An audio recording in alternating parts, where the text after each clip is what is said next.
안녕하세요. 노일영입니다. 자, 이번에 설명드리는 거는 부산지방법원 동부지원 2016 타경 3305 경매사건인데요. 부산 해운대구에 위치해 있기 때문에 동부지원에서 입찰을 진행을 합니다. 동부지원에서 진행하는 거는 그죠? 해운대구, 수영구, 남구, 기장군 그렇게 네 곳이 있죠. 그래서 센텀 마리나 101동 203호라는 이제 아파트가 이제 입찰에 붙여지고 있는데요. 물건 종류는 아파트고, 대지권, 땅 지분이죠. 101동 203호가 가지고 있는 땅 지분 11.2평. 그 다음에 건물 면적 84.14제곱미터인데요. 이 전용 면적이고, 25.452평입니다. 그죠? 한 평이 대략 3.3제곱미터이기 때문에 제곱미터를 평수로 이제 바꿀 때는 곱하기 0.302호를 해주면 되시죠. 자, 그런데 보니까 감정가 2억 3,700만 원인데 현재 최저가도 2억 3,700만 원. 처음 시작하는 건가요? 그런데 보니까 보증금이 20%입니다. 10%가 아니라. 자, 우리가 일반적으로는 이제 입찰 보증금이 10%인데요. 그래서 10%라는 얘기는 최저 금액의 10%죠. 그래서 원래는 2,370만 원이 되어야 되는데, 입찰 보증금이 최저 금액의 20%입니다. 자, 이렇게 20%를 진행을 할 때는 이 경매 사건이 재경매 사건이다. 라는 얘기인데요. 자, 이제 입찰 내역을 보니까, 예전에 2016년 10월 17일 날, 감정 가격 2억 3,700만 원인데, 이때 낙찰이 되었었다. 그죠? 한 명이 입찰을 했었습니다. 얼마에 114.70% 해서 2억 7,199만 9,999원에 낙찰이 되었습니다. 자, 그런데 어떤 이유인지 이 낙찰받은 사람이 잔금을 미납을 했습니다. 자, 그렇게 해서 잔금을 미납을 해서 다시 재경매가 진행이 되는 것이죠. 어떤 내용이 있는지 좀 살펴보면, 임차인이 있습니다. 그죠? 임차인, 허수자라는 임차인이 있습니다. 이분이, 전입신고일이 2003년 4월 21일이고, 학절일자가 없습니다. 그리고 배당 요구도 하지 않았고요.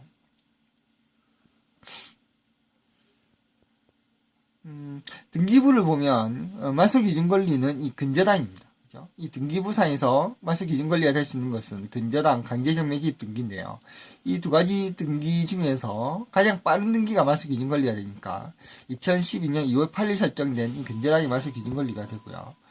이 말소기준권리보다 전입신고가 빠르다. 그죠? 2003년 4월 21일 빠르니까 이 허수자라는 임차인인지 아닌지 모르겠지만 신고가 안 돼 있으니까 만약에 임차인이다라고 한다면 이 임차인의 보증금은 낙찰자가 인수를 해야 되겠죠. 근데 얼마인지 지금은 알 수가 없습니다. 전혀 조사가 되어 있지 않기 때문에 법원에 신고도 하지 않았고 보니까 김철은이라는 현재 소유자가 소유권 취득을 할 당시에 경매로 취득을 했었네요. 경매로 낙찰받았습니다. 자, 그 경매 사건을 한번 들어가서 보겠습니다. 자, 예전에 2005년도인가요? 2005년 6월 2일부터 6월 9일까지 입찰이 진행되었습니다. 이건 무슨 입찰이 일주일이나 진행이 되었습니다. 그죠? 이거는 이제 기일 입찰이 아니라 기간 입찰로 진행이 됐었습니다. 이제 우편 봉투로 이제 입찰서를 제출을 하는 거죠. 그래서 예전에 이제 이렇게 이제 우편으로 기간 입찰을 진행을 했었는데 요즘에는 거의 진행이 되지 않고 있습니다. 기간 입찰을 한다고 하더라도 어쨌든 또 법원에 와서 보증금을 또 납부를 하고 입찰서를 이제 은행 가서 이제 영수증을 청구를 해서 법원에 제출해야 되거든요. 그래서 사실상 불편합니다. 그래서 요즘에는 거의 진행이 되지 않고 있습니다. 자, 이 당시에 보면 임차인이 김성은이라는 임차인이 있었습니다. 김성은이라는 임차인이 있었는데 이 당시에 임차인의 전입일자가 2003년 4월 21일이라 그죠? 근데 이때 마소 기준 권리가 이 근저당이죠. 근저당 압류, 가압류 중에서 제일 빠른 거니까 2001년 7월 18일 마소 기준 권리보다 늦어서 대항력은 없습니다. 그죠? 이 경매 사건일 때는 없었습니다. 그래서 이 경매 사건일 때는 뭐 특별한 문제가 없었는데 다시 이번 경매 사건으로 돌아와서 보면 김철은이가 경매를 낙찰을 받고 나서 2005년 8월 5일 날 받고 나서 이제 2012년 2월 28일 날 이제 근저당이 설정이 되었는데요. 잔금 대출은 아니었다, 그죠? 아닙니다. 그러니까 소유권 취득하고 나서 잔금을 다 납부하고 나서 이후에 이제 대출을 받은 거죠.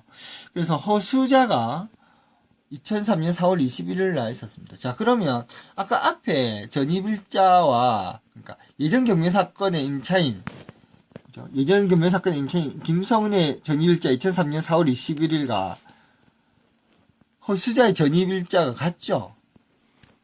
그러면 예전 경매 사건에 이제 대항력 없던 임차인일 가능성이 대단히 높습니다. 그죠? 임차인의 그 가족일 가능성이 대단히 높은 거죠. 자, 그렇다면 이런 경우에 이제 만약에 낙찰자와 임대차 계약을 바로 맺었다라고 한다면 이럴 때는 소유권 이전과 동시에 대항력이 발생하기 때문에 그 이후에 설정된 마소 기준 권리보다 대항력이 있죠. 그죠? 대항력이 있습니다. 그래서 낙찰자는 만약에 이 허수자가 임차인으로 지금 거주하고 있다라고 한다면 보증금을 모두 다 이제 인수를 해야 됩니다. 그래서 법원 서류 중에서 문건 송달 내역을 들어가서 보면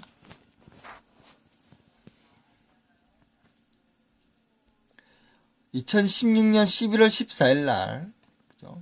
2016년 11월 14일이면 낙찰자가 2016년 10월 17일 날 낙찰받았으니까 낙찰받고 허가 나고 잔금 납부하기 전이다, 그죠?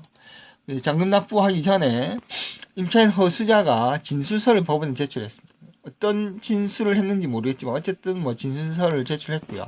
아마도 자기가 임차인이다 아니다를 이제 진술했겠죠. 그리고 낙찰자가 채권매수 신고인이 매각대금 지급기한 연장 신청서를 제출했습니다. 그러니까 잔금 기간을 보통 한 달 정도 주는데 한 2달, 3달 정도 더 기간을 더 달라라고 신청을 한 거죠. 무슨 이유인지 모르겠습니다만. 그리고 문서송 무촉탁 신청서라는 것도 제출했습니다. 자, 문서송 무촉탁이란 것은 이제 국가기관이 가지고 있는 어떤 문서를 좀 법원에다가 증거 자료로 좀 제출해달라 이렇게 신청을 하는 거거든요. 그런데 어쨌든 이 두 가지 신청이 모두 다 받아들여지지 않은 것 같습니다.